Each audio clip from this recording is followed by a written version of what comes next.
Bismillahirrahmanirrahim. Assalamu alaikum everyone and welcome to Behind the Curtain, a Take Two edition.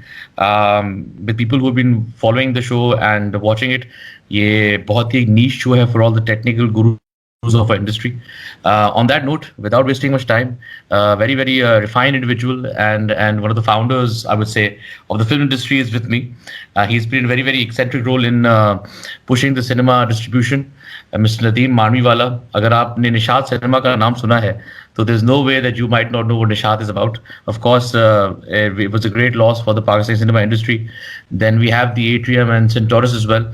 And Nadeem Saab has always also been part of bringing blockbusters to Pakistan, which namely include Titanic, Terminator, and also the very popular Mughal Azam. And अभी जो है क्या state है Pakistani industry की वो सबको पता है फिल्म इंडस्ट्री की but then again I thought it was my duty as a young filmmaker and also an enthusiast to get in touch with him and speak to him. Nadeem Saab, thank you so much for being part of the show. I hope you're doing well. Thank you very much, Rafi. And Nadeem Saab, first of all, thank you. You gave time for this small little thing.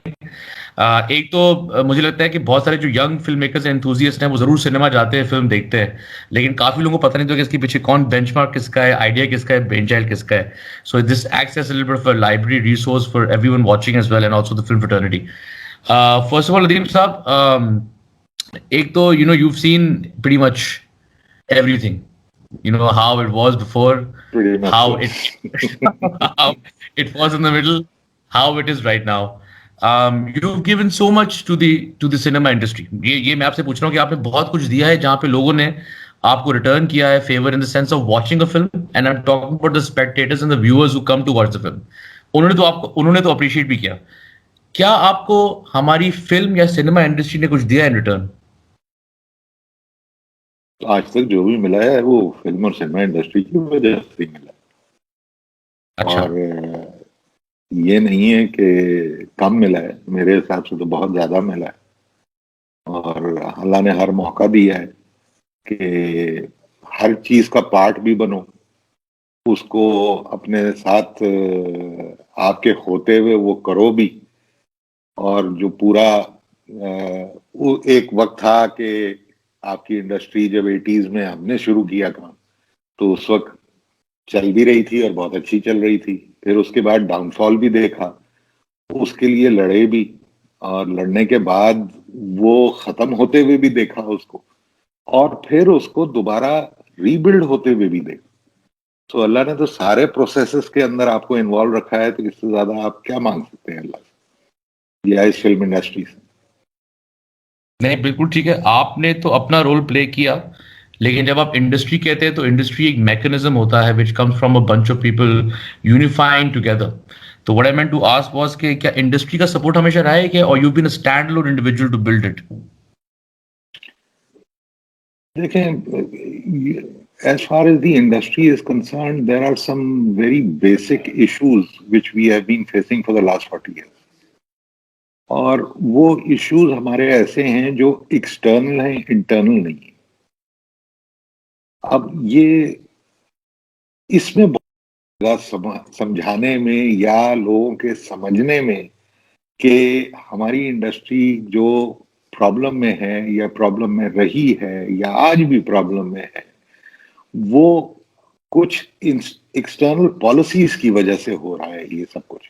It's not about internally कि आप as an industry कितने unified हैं या कितना ठीक काम कर रहे हैं. हाँ, हमारी कोताही कहाँ रही है ये मैं आपको बता देता हूँ. एज एन इंडस्ट्री हमारी कोताही, मुझे जो फील होता है वो ये कि हम अपने प्रॉब्लम्स को शॉर्टलिस्ट करके फोकस नहीं कर सके और उसको एड्रेस नहीं कर सके. अगर हम यूनिफाइड होके अपने प्रॉब्लम्स को फोकस करके गवर्नमेंट की तरफ लेके जाते तो हो सकता है हमारी हालत आज इससे बहुत बेहतर होती. लेकिन चूंकि हम वो काम नहीं कर पाए हैं, तो उसकी वजह से अब आप जिससे भी बात करें वो किसी ना किसी को ब्लेम कर रहा होता है.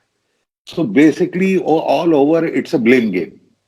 कि आप प्रोड्यूसर के पास बैठेंगे तो वो सिनेमा वालों की बात करेगा कि जी सिनेमा वालों ने तबाह कर दिया सब कुछ. सिनेमा वालों के पास बैठेंगे तो वो कहेगा कि जी प्रोड्यूसरों ने तबाह कर दिया, ये डिस्ट्रीब्यूटरों ने तबाह कर दिया, एक्टरों ने तबाह कर दिया. हालांकि मेरे हिसाब से किसी ने भी तबाह नहीं किया। आपको सिंस 80s ऐसा एक कंपटीशन मिल गया और वो इतना अनड्यू कंपटीशन था कि उसकी वजह से कोई भी इंडस्ट्री जिंदा नहीं रह सकती थी। और वही काम आपके साथ हुआ कि आप फाइनली 20 साल के बाद आपको वो इंडस्ट्री जो है वो आपकी बिल्कुल खत्म हो गई। फिर दोबारा एक बार 2007 के अंदर गवर्नमेंट ने एक पॉलिसी चेंज ऐसा मारा जो बिल्कुल आपकी खत्म होती हुई इंडस्ट्री को दोबारा रीबिल्ड करना शुरू हो गई, दोबारा इन्वेस्टमेंट आना शुरू हो गई। 2007 से 2019 तक तो सिनेमा तो बनते ही चले गए और इस बार कमाल के सिनेमा भी बने। जो ग्रोथ पाकिस्तान इंडस्ट्री में हुई वो it's amazing, the kind of cinemas which have come up and the quality of the cinemas which have come up. और 2013 से आपकी प्रोडक्शन भी स्टार्ट हो गई और वो प्रोडक्शन बढ़ती ही चली गई। 2019 में आके उस पॉलिसी, उस इंसेंटिव जो रास्ता आपने खोला था रीबिल्डिंग का, वो वजूहात की वजह से फिर बंद हो गया। सो अभी फिर उसके ऊपर वो एक तो बंद हुआ, ऊपर से कोरोना आ गया और ये जो पेंडेमिक आया और उसकी वजह से अब पूरी दुनिया का जो सिनेमा 1 साल से बंद पड़ा हुआ है, इसकी वजह से कुछ चैलेंजेस ऐसे आ गए हैं अब कि अगर अभी हम यूनिफाइड हो के इसको हमने एड्रेस नहीं किया गवर्नमेंट के साथ, तो आगे जाके आपके लिए बहुत मुश्किलात हो जाएंगी और आपके लिए शायद बचना भी मुश्किल हो जाए। Nadeem साहब, आप बिल्कुल ठीक बोल रहे हैं, and obviously you have that detailed experience as well, seeing how it started, how it died, how it's been resurrected, and with the pandemic coming in, तो मतलब कि और भी टफ हो गया है। आप यूनिफाई की बात करते हैं, तो क्या स्टेप्स लिए जा रहे हैं कि हम यूनिफाई होके गवर्नमेंट की तरफ लेके जाएं, या खामोशी इख्तियार हो चुकी है? देखिए, अभी different associations have approached the government, they have given whatever incentive they want to. मेरे लिए जरा थोड़ा सा एक अभी कहानी जरा डिफरेंट है। इंसेंटिव्स अपनी जगह हैं, बट एट दिस मोमेंट आपको सिर्फ इंसेंटिव्स नहीं चाहिए, आपको वो होप चाहिए जो 2007 से लेके 2019 तक आपके पास थी, जिसकी वजह से आप वो इन्वेस्टमेंट कर रहे थे, चाहे वो आप फिल्मों में कर रहे थे, चाहे आप सिनेमा की ग्रोथ में कर रहे थे। और चूंकि आपका सिनेमा ग्रो हर साल 30-35% कर ही चले जा रहा था, उसकी वजह से everybody was excited to invest into this field. वो चीज रुक गई है अभी, और उसके रुकने की वजह से इट इज वेरी नेसेसरी कि कोई ना कोई उसका ऑल्टरनेट इंसेंटिव बनाना हमारे लिए बहुत जरूरी है। कि जब तक वो एक ऑल्टरनेट इंसेंटिव नहीं आएगा, चाहे वो हम बनाए, चाहे गवर्नमेंट बनाए या कोई भी बनाए, वो ऑल्टरनेट इंसेंटिव सिनेमाओं की ग्रोथ या सिनेमा जो एग्जिस्ट कर रहे हैं उनकी स्टेबलाइजेशन के लिए कि वो एग्जिस्ट करते रहें, वो बहुत जरूरी है। ठीक, फेयर इनफ। तो आप बोल रहे हैं कि at the moment this associations have to come forward. अभी मैंने कल Pakistan institute of development economics की रिसर्च पढ़ी, and this has, most of the associations and unions have dissolved. We have a very very active PFPA right now which is taking charge of things. नई body बनी है, तो do you think अगर हम PFP के through charge हो, unify हो करेंगे तो काम होगा? नहीं, बिल्कुल, पीएफपीए भी अभी एक्टिव है, एग्जीक्यूटिव एसोसिएशन भी एक्टिव है। दोनों आर द मेन पिलर्स के जिनको एक ने फिल्म बनानी है, एक ने फिल्म चलानी है, तो ऑटोमेटिकली दोनों they are very very important कि वो अपनी अपनी बात जाके गवर्नमेंट को समझाएं और गवर्नमेंट से एट दिस मोमेंट कोई ना कोई ऐसा काम करवाएं जिसकी वजह से आप you remain in the playing field. Okay, fair enough. तो अभी let me tell you one thing also, that at this moment, wherever I have been और जिन जिन लोगों से मैं मिला हूं या जिन जिनको अप्रोच किया है गवर्नमेंट में, there is a focused agenda in government also. कि everybody has told me कि जी we have received directives from the prime minister कि हमने कोई ना कोई हल निकालना है फिल्म इंडस्ट्री का. So everybody is concerned to do something. You know? Now the only question is कि जो भी हम करवाएं वो क्या इतना होगा कि हम दोबारा सरवाइव कर सकें, या हम इस प्रॉब्लम से निकल सकें, या हम उस ग्रोथ को कंटिन्यू कर सकें. ये हमारे लिए बहुत जरूरी है कि हमारी अप्रोच, हमारी प्रेजेंटेशन, हम जो डिमांड कर रहे हैं उसके अंदर बहुत क्लैरिटी हो. ठीक है, फेयर इनफ, ठीक है. ये भी मैं मानता हूँ कि उसके अंदर भी क्लैरिटी हो और गवर्नमेंट साथ भी दे.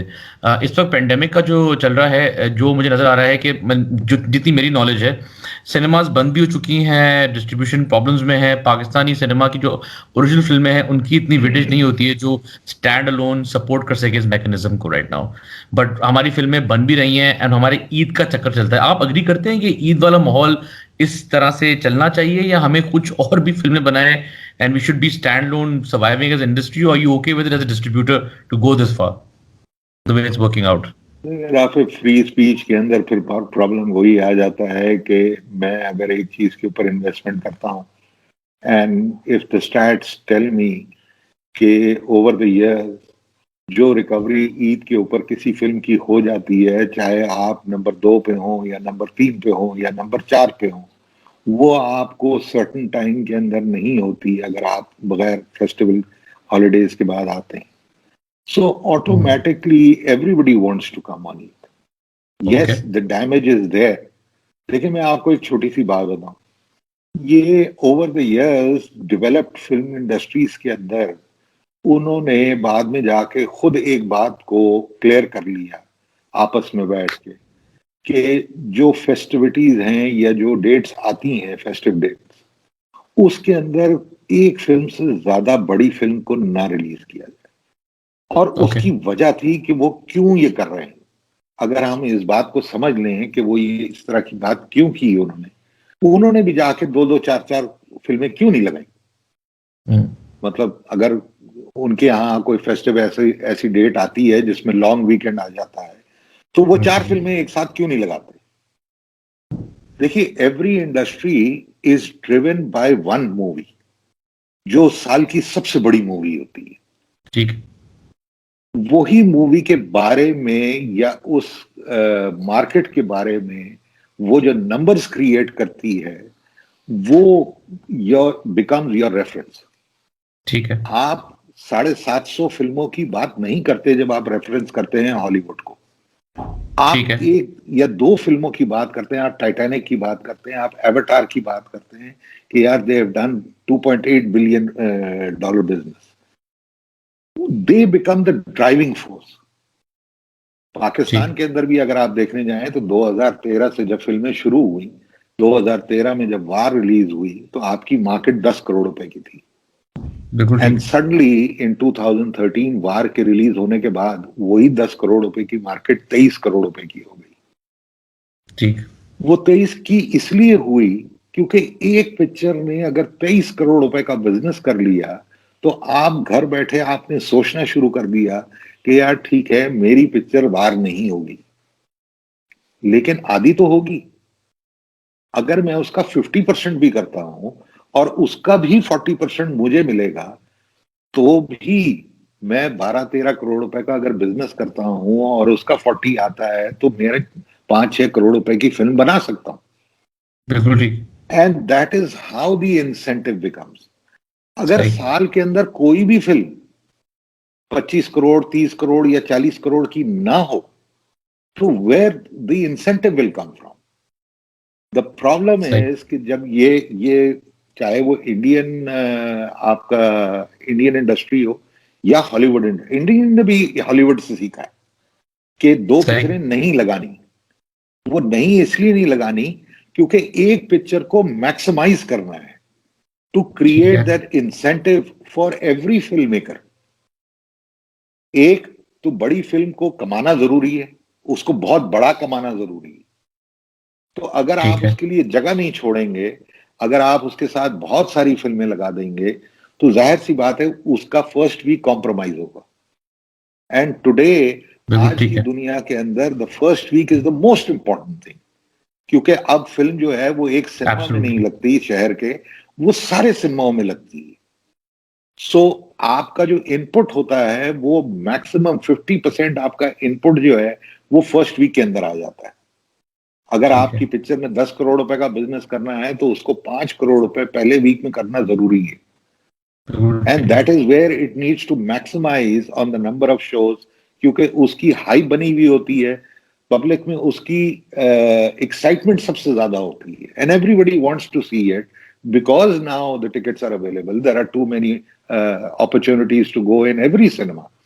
सो हर आदमी अटेम्प्ट करता है कि मैं पहले वीक में जाके देखूं, and that is why those numbers have become so big in the first week. ठीक है।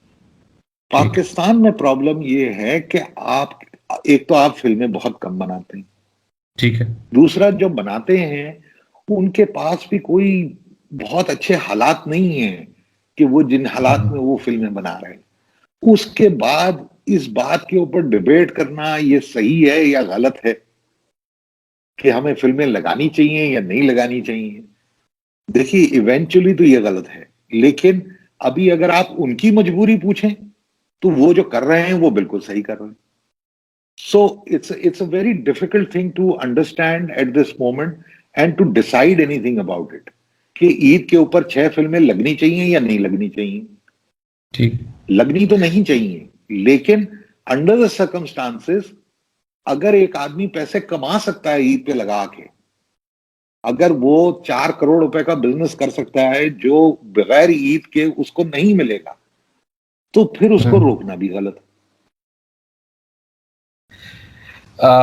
ठीक है, ये मैंने भी विटनेस किया है और देखा भी है कि फिल्म बन जाती है, फिल्म मेकर्स जम मार के अनाउंस कर देते हैं फिल्म कि हमारी फिल्म रिलीज होनी चाहिए। अब उसको कोई रोक तो नहीं सकता है उसका, आई थिंक जब तक वो यूनिफाइड एसोसिएशन नहीं होगी। लेकिन as a distributor, even if cinema owner, I don't think you have anything to lose if multiple films are coming at the same time. It's more business for you, I believe. तो you would be no but completely agreed Rafi के वी साथ। Do understand the business. देखें, हर business का एक तरीकेकार होता है। ऐसा नहीं है कि हमें समझ में नहीं आ रही, या हम समझते नहीं है, या हम समझाने की कोशिश नहीं कर रहे, लेकिन आज मजबूरियां इतनी हैं पाकिस्तान के अंदर फिल्म बनाने की कि एक हद तक ही आप उसको समझा सकते हैं या उसको फोर्स कर सकते हैं। हाँ, ये तो खैर बहुत आसान काम है कि आप जबरदस्ती करना शुरू कर दें। तो जब आप जबरदस्ती करना शुरू कर देंगे तो फिर इसकी फ्रीडम भी खत्म हो जाएगी। फिर तो आप ब्लॉक करना शुरू कर देंगे कि यार सिनेमा वाले फिर डिस्क्राइब करना शुरू कर देंगे कौन सी फिल्म कब लगेगी, हम कौन सी फिल्म कब लगाएंगे। तो तो ये तो फिर सर वाइस मुझे वर्सा भी है ना, फिर फिल्म वाला भी कहेगा कि ठीक है जी, मैं किस सिनेमा में लगाऊंगा और किस में नहीं लगाऊंगा, वो उसका हक बन जाता है। So it's a never ending issue. I personally feel कि time is the biggest healer and creating a standard for it. बहुत ओके। से लोग अटेम्प्ट करेंगे ओवर द टाइम, बहुत से लोगों को फर्क भी पड़ेगा, कुछ लोगों को कॉम्प्रोमाइज करना पड़ेगा जो बहुत बड़ी फिल्में लगाते हैं या जिनकी फिल्में बहुत बड़ी हो जाती हैं या जिनकी पब्लिक डिमांड बहुत ज्यादा है, उनको yes, for the time being अगले 5 साल 10 साल ये प्रॉब्लम रहेगा, लेकिन इवेंचुअली ये बात आपकी समझ में आनी शुरू हो जाएगी और आपको ये भी बात समझ में आनी शुरू हो जाएगी कि भाई ये काम नहीं करो। फेस्टिव अच्छा। सीजन्स के अंदर जो आपकी मुल्क की सबसे बड़ी 2 डिमांडेड फिल्म है उनको लगाएं कि they create the numbers which will become an incentive for everybody. अगर बाजार ने 23 करोड़ रुपए का बिजनेस किया, उसके बाद अगर दूसरी फिल्म आके 30 करोड़ ना करती तो इंसेंटिव कहां रहता। अगर हर साल 23 ही होता रहता, हर फिल्म जो है बड़ी फिल्म अगर 23 ही करोड़ करती रहती, तो इसका मतलब ग्रोथ नहीं हो रही। ग्रोथ तो आपको उस वक्त नजर आती है कि वार ने अगर 2013 के अंदर 23 करोड़ किया, फिर उसके बाद एक और फिल्म आई उसने 24 करोड़ किया, 25 करोड़ किया, फिर एक और आई उसने 30 की, फिर एक और आई उसने 40 किया। That is the biggest thing. ठीक। वहां जाके आपको फील होता है कि यार I am in a growing industry और मुझे ये इन्वेस्टमेंट करनी चाहिए। और मुझे फिल्म बनानी चाहिए, मुझे भी इस प्लेग्राउंड में खेलना चाहिए कि अगर मैंने चीज अच्छी बनाई तो मेरा भी बिजनेस होगा। बिल्कुल ठीक है। अच्छा सर, लेकिन अब ये बात है कि चले चले मैं आप आपका कहना है कि लोग समझ जाएंगे होपफुली एक्सपीरियंस के साथ। We have lots of broadcasters who become filmmakers right now, so maybe it might take some time for them to become professional filmmakers and film releases. अभी जो मैंने देखा है कि जो इंटरनेशनल चल रहा है trend, that they are saying that digital is king. They are saying कि वो जो दबाव आया है कि हम लोग डिजिटल पे फिल्म रिलीज कर रहे हैं और श्रिंक करेंगे 17-day विंडो पे, will that also apply in Pakistan? Do you think you see that trend coming here as well कि 17 दिन या कम विंडो चलेगा फिल्मों का, या हम पाकिस्तान अभी भी में, राफे, पाकिस्तान में तो पिछले 40 साल से 24 घंटे में फिल्म आ जाती है। ठीक है, ठीक है। What difference will it make to us? No, कौन सी फिल्म आई मीन आपकी 24 घंटे में केबल पे नहीं चल रही होती? बताइए, आप कोई बड़ी फिल्म का नाम ले लीजिए। नहीं, आप जो सारी फिल्में। 70 डेज विंडो की बात कर रहे हैं ना, वो जी, सिविलाइज कंट्रीज की बात कर रहे हैं जहाँ रेगुलेशन है। इस मुल्क में ठीक है, रेगुलेशन ही कोई नहीं बिल्कुल है ठीक सिवाय है। सिनेमा के। तो जिस मुल्क के अंदर कोई रेगुलेशन ही नहीं है, उसको क्या फर्क पड़ेगा? आप 17 दिन में करें या 70 दिन में करें, हमारे बिल्कुल हमारे ठीक, मुल्क के अंदर तो वो 24 घंटे में हर जगह अवेलेबल है। ठीक है, बिल्कुल ठीक है। तो तो उसको उसको कंट्रोल करने के लिए आप मतलब कि आप बोल रहे हैं कि it's going to be the way it is sir, and we मेरा कांट काम कंट्रोल द। सिनेमा बनाना है, मेरा काम फिल्म बनाना है, मेरा काम रेगुलेट करना नहीं है। अगर मैं नहीं नहीं रेगुलेशन में आ जाऊंगा और मैं उसको रोकने में चले जाऊंगा तो फिर मैं अपना काम नहीं कर सकूंगा। मैं पूरे पाकिस्तान में चीजों को पकड़ नहीं सकता। इसीलिए आप गवर्नमेंट बनाते हैं कि कोई वो पूरे पाकिस्तान में फैली हुई है, वो हर जगह है। ये गवर्नमेंट इसीलिए आपके लिए काम करती है।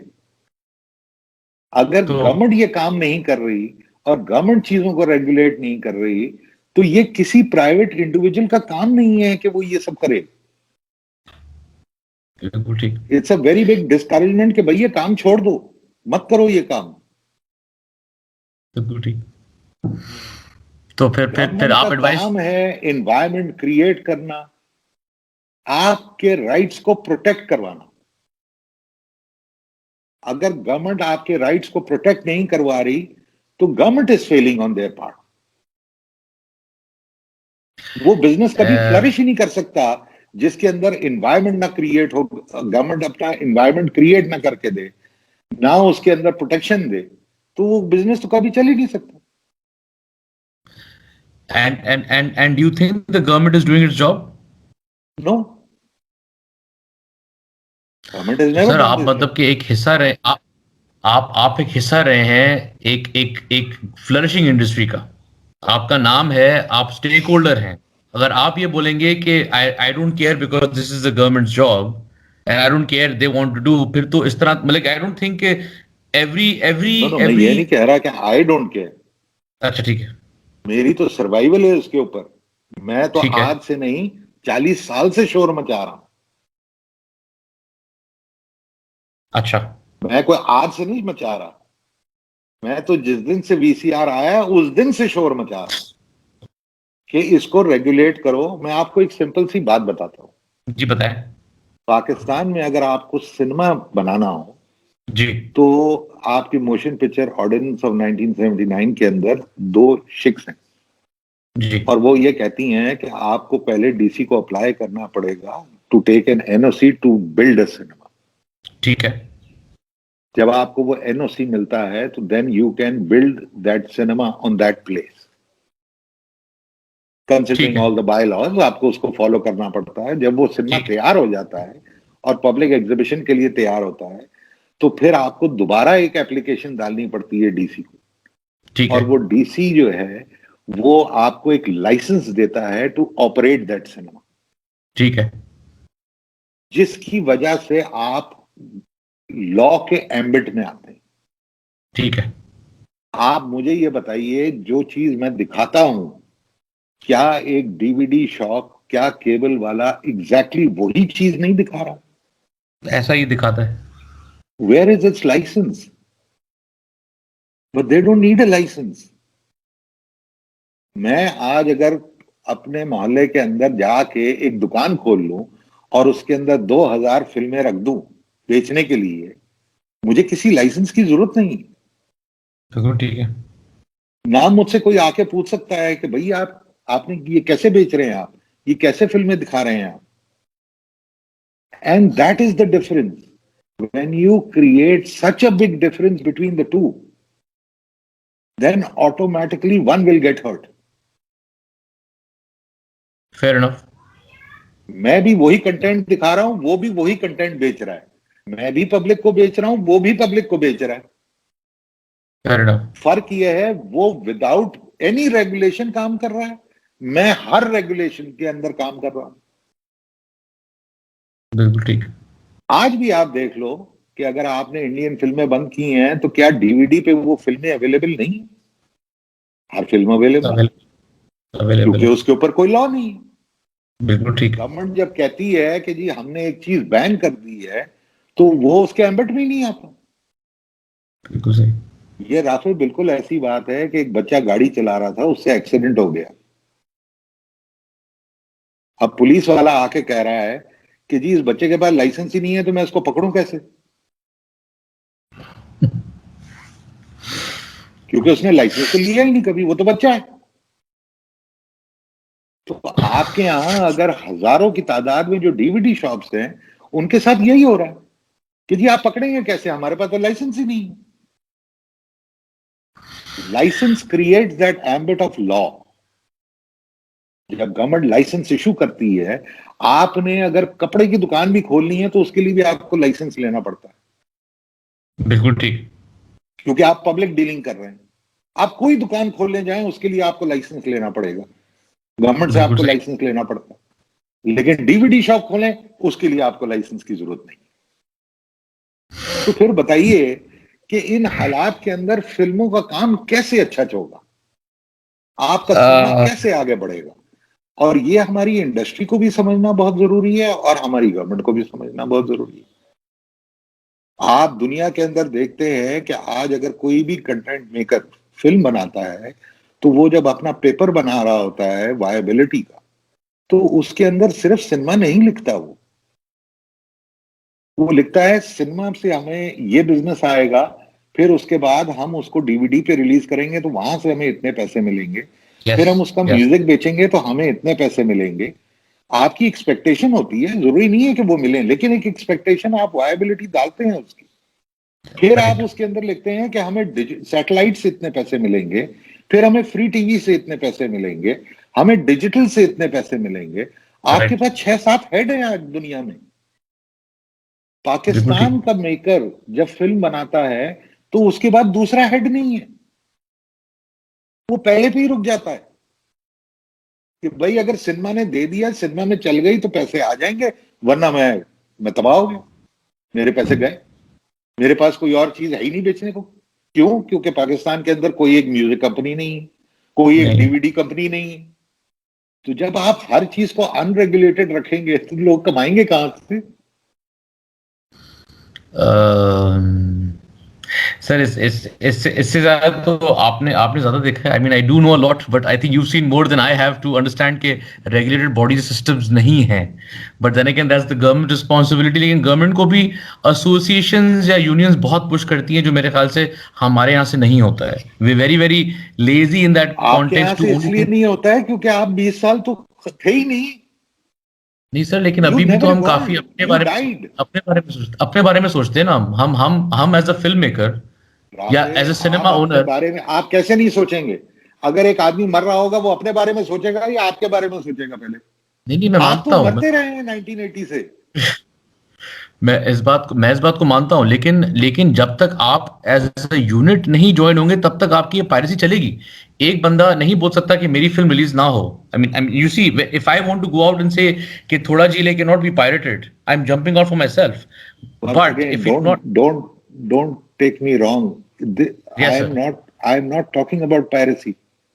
I'm saying generally. I'm speaking about the whole system. दुनिया में हर जगह है राफे, हर जगह है लाइसेंसिंग एंड रेगुलेशंस। पायरेसी को रोक नहीं रहा कोई, नाम उसको रुकवा रहे हैं। मैं लेजिटिमेट काम को रेगुलेट करने की बात कर रहा हूं, जिसको आपने अनलेजिटिमेट काम को आपने लेजिटिमेट बना दिया है। जब आप किसी डीवीडी शॉप में पाकिस्तान में जाते हैं ना, आपको ये फीलिंग नहीं होती कि मैं चोरी की फिल्म ले रहा हूं,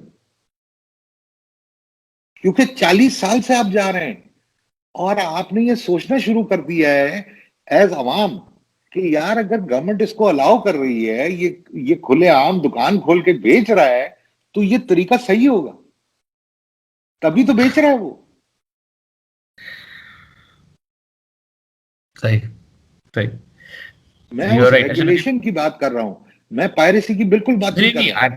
what I meant was having regulated bodies as well. लेकिन उस मेरे ख्याल से काफी लोग यूनाइट होकर काम करते हैं, उससे बहुत फर्क पड़ता है। हम लोग थोड़ा सा इंडिविजुअली सोचते हैं, इसलिए ये मेरा पर्सनल ओपिनियन है। अच्छा, मैं आपसे I respect your opinion. I just have one more question with you, which is that payment terms. आपकी जो पेमेंट टर्म्स होती है when it comes to between the exhibitor, distributor and producer, बहुत ज्यादा लैग आता है, to the point that it gets little bit spoiled and our independent producers suffer a lot. They are saying आपके बहुत ज्यादा high margins हैं, high percentages हैं। Is there any mechanism to control in this future to make independent producers thrive? आपके बड़े बड़े ये film makers या बड़े बड़े ब्रॉडकास्टर्स तो सर्वाइव कर लेंगे, but there is no margin for independent producers to make money off it. Do you think there is a chance in future to cut this down? आप परसेंटेज की बात कर रहे हैं या पेमेंट टाइम की बात कर रहे हैं? परसेंटेजेस एंड पेमेंट दोनों की बात कर रहा हूँ। क्या पेमेंट भी टाइम पे आपकी आती है हर जगह पे? परसेंटेज तो देखें, ऑलरेडी आपकी मैक्सिमम सिनेमा जो है आपको 50% दे रहे हैं। ठीक है। कुछ आपके ग्रुप्स हैं जो आपको 50 से कम देते हैं। प्रॉब्लम कहाँ आ रहा है? प्रॉब्लम मैं आपको बताऊं कहाँ आ रहा है। असल प्रॉब्लम जो आ रहा है, असल प्रॉब्लम आ रहा है कि there is a 8% withholding tax which is being deducted as the source when cinemas pay the share, जिसको हमने अभी बहुत ज्यादा एड्रेस किया हुआ है गवर्नमेंट के साथ कि इसको क्लियर करें, क्योंकि सिनेमा का कहीं नाम नहीं है withholding tax में। वो इंटरप्रिटेशन पे ये सारा काम हो रहा है। ठीक है। हर टैक्स एडवाइजर जो है वो उसकी एक इंटरप्रिटेशन कर देता है और वो इंटरप्रिटेशन करके सिनेमा वाले को कहता है कि भाई आपका अपना पैसा तो कट नहीं रहा, आपने तो डिस्ट्रीब्यूटर का काटना है तो आप काट लें, नॉट रियलाइजिंग कि यार आपने वो भी पैसे काट लिए जब डिस्ट्रीब्यूटर को पैसे मिले, उसके बाद उसने प्रोड्यूसर को पैसे दिए, वो प्रोड्यूसर को पैसे देने से पहले फिर उसका टैक्स काट रहा है, तो ये तो डबल टैक्सेशन हो गई। ये आपका वो मसला है जिससे आपको बहुत ज्यादा फर्क पड़ेगा। और ये मेरा ख्याल में अगले 2-3 महीने में जब ये फिल्म पॉलिसी आएगी तो उसके अंदर ये क्लियर हो जाएगा, ये खत्म हो जाएगा, या तो ये एग्जेम्प्ट हो जाएगा for a certain period of time, और अगर एग्जेम्प्ट नहीं हुआ तो ये बिल्कुल सही तरीका इसका अप्लाई हो। ठीक है, ठीक है। जैसे आज आप एडवर्टाइजिंग एजेंसीज के अंदर आप जो, क्योंकि पेमेंट तो आती है एडवर्टाइजिंग एजेंसी, ठीक है, बिलिंग वो करता है, उससे जो टैक्स कटता है वो पूरे अमाउंट पे नहीं कटता, फेयर इनफ, वो 15% पे पड़ता है। अगर 8% विदहोल्डिंग होता है तो उस अमाउंट के 15% पे होता है जो उसने कमाना है, जो एडवर्टाइजिंग एजेंसी ने कमाना है। ठीक है, एब्सोल्युटली। अगर आप भी अगर डिस्ट्रीब्यूटर को, अगर सिनेमा वाला अगर डिस्ट्रीब्यूटर को पैसे दे और उसका 10 या 15% के ऊपर 8% काटे तो कोई प्रॉब्लम नहीं होगा किसी को। ठीक। बट जब आप पूरे अमाउंट के ऊपर टैक्स काटते हैं तो ऑटोमेटिकली वो उसमें 85 to 90% पैसा तो प्रोड्यूसर का है, आपने उसका टैक्स काट लिया,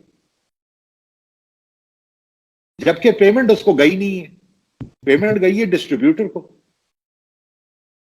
फिर जब वो चालान भरता है और चालान ट्रेजरी में जाता है उस अमाउंट का, तो वो जिसको आपने पेमेंट की होती है उसके नाम से चालान जाता है, तो चालान तो डिस्ट्रीब्यूटर के नाम से गया, तो क्रेडिट भी डिस्ट्रीब्यूटर को मिल रहा है।